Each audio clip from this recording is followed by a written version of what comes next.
bahwa manusia berdosa harus bertobat dan beriman agar diampuni, dibenarkan, dan dilahirkan baru, lalu dibaptis secara selam dan hidup suci. Aku percaya bahwa bahasa roh adalah tanda awal baptisan Roh Kudus. Aku percaya bahwa gereja melakukan kerja Roh Kudus dan meyakini kesembuhan ilahi.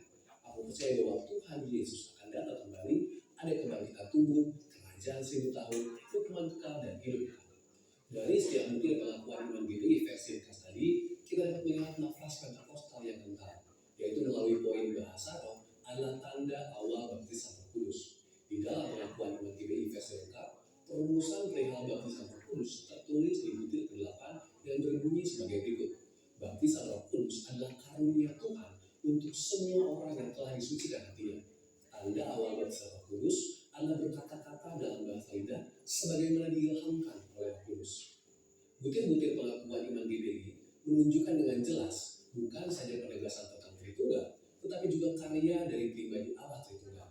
Salah satunya adalah karya Allah Roh Kudus, yaitu mengenai baptisan Roh Kudus. Perlu diingat bahwa baptisan Roh Kudus yang tertera di dalam pengakuan iman GBI bukanlah satu peristiwa yang sama dengan pertobatan dan penyatuan orang yang bertobat ke dalam tubuh Kristus.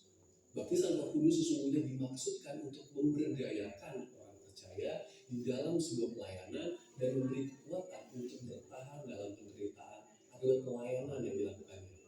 Kita dapat melihat hal ini dalam diri Rasul Petrus, seorang pengecut yang menjadi berani bersaksi apapun akibatnya. Atau Rasul Paulus, seorang penganiaya yang menjadi teraniaya karena pelayanan.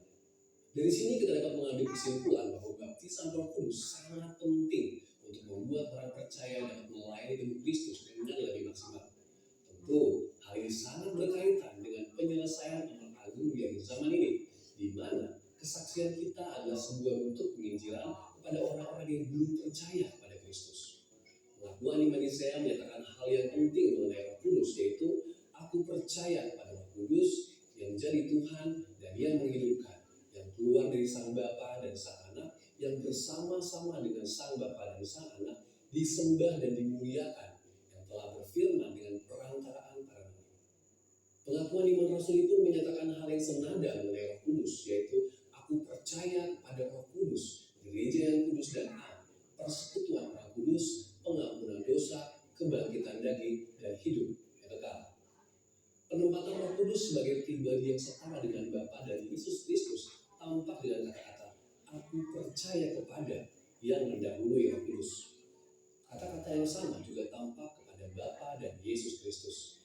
Ini menjelaskan bahwa pengagungan dan penyembahan orang-orang yang telah dikuduskan oleh Allah kepada Roh Kudus adalah sama sebagaimana kepada Bapa dan Kristus, yaitu Allah Tritunggal. Pandangan ini sesuai dengan prinsip Pentakostal seperti yang telah kita bahas sebelumnya. Dari penjelasan tadi, maka kita dapat menarik sebuah benang merah bahwa pengakuan iman GBI memiliki keterkaitan erat dengan pengakuan iman Yesaya dan Rasul, di mana pengakuan tentang Allah Tritunggal pun dijabarkan disertai dengan nafas Pentakostal. Jadi, sangatlah penting bagi jemaat GBI untuk memahami pengakuan iman ini, yaitu sebagai ringkasan pokok-pokok kepercayaan dan pengajaran GBI dan identitas yang unik bagi setiap insan GBI. Memahami pengakuan iman GBI bukanlah suatu usaha untuk menjadi eksklusif, namun memang ada prinsip-prinsip tertentu yang diperlukan dalam rangka pelayanan, sehingga kebutuhan suatu sinode untuk menjadikan prinsip tersebut sebagai butir dalam pengakuan imannya adalah perkara yang mendasar. Namun yang harus diutamakan bukanlah perbedaannya, tetapi kesatuan tubuh Kristus, di mana dasarnya adalah kasih. Mari kita mengingat nasihat Rasul Paulus di dalam Kolose 3 ayat 14. Di atas semuanya itu, kenakanlah kasih sebagai pengikat yang mempersatukan dan menyempurnakan. Saudara, untuk penjelasan lebih lengkap dari tim teologi kami, silakan untuk membuka link yang ada di atas atau pengakuan iman GBI terdiri dari 12